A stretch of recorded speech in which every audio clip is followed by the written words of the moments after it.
First, thank you for coming. Appreciate it on such short notice. We had an officer-involved shooting incident that occurred early this morning. I'm going to read a statement. I will take some questions, but I would offer that I will be limited in what I can disclose due to the nature of this particular type of an investigation. At approximately 1:05 a.m. Central Time this morning, the Sheriff's Office received a 911 call from a motorist in the area near the intersections of Lee Roads 240 and 206 in the Salem community. The location is commonly known as Moffitt's Mill on the Little Uchee Creek. The caller stated that they had observed a man with a gun near the roadway. Deputies were dispatched to the area and encountered a male armed with a shotgun standing near the roadway. Deputies immediately issued verbal commands to the man to put the weapon down. The man continued to hold the weapon and racked the action on the weapon to chamber a round. As additional deputies arrived, attempts to get the man to put the weapon down continued by method of verbal commands. Deputies checked the registration of a vehicle located nearby and contacted the registered owner, who confirmed ownership of the vehicle and advised her son was driving the vehicle and provided his description, which matched the male with the shotgun.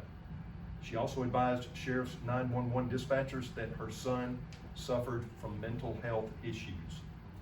A trained negotiator with the Opelika Police Department responded to the scene and engaged in the efforts to communicate with the male while obtaining information from his mother.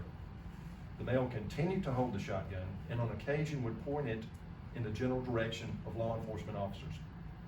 Efforts continued to get the male to place the weapon down until a point at approximately an hour and 40 minutes into the incident, when the male pointed the weapon directly at law enforcement officers, resulting in officers firing several rounds at the male.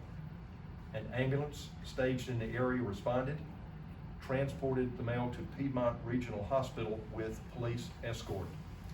Efforts to treat the male for gunshot wounds were not successful, and he succumbed to his wounds. At the request of the Sheriff of Lee County, Jay Jones, the State Bureau of Investigation Division of ALEA has assumed the investigation into the officer-involved shooting. 3 Lee County Sheriff's deputies have been placed on administrative leave, as is protocol in these types of circumstances.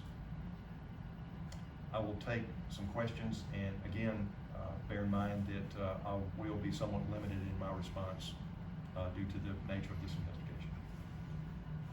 Yes, ma'am. You said the individual had a mental illness, so do you guys know what type of mental illness he may have had? That's not determined at this time, and again, we're going to defer to the investigation being conducted by State Bureau of Investigation. Okay, and then you said the officers are on administrative leave. Is that paid administrative leave or no? It is paid administrative leave, yes, ma'am. Was the victim known to your agency before this incident? We're looking into that at this point in time, but that has not been conclusively determined at this point. Are you satisfied with what you're hearing from the scene about as far as attempts to de-escalate the situation? Based on the information I have at this time, I believe that there were extensive efforts expended or undertaken to communicate with this individual prior to the shooting taking place.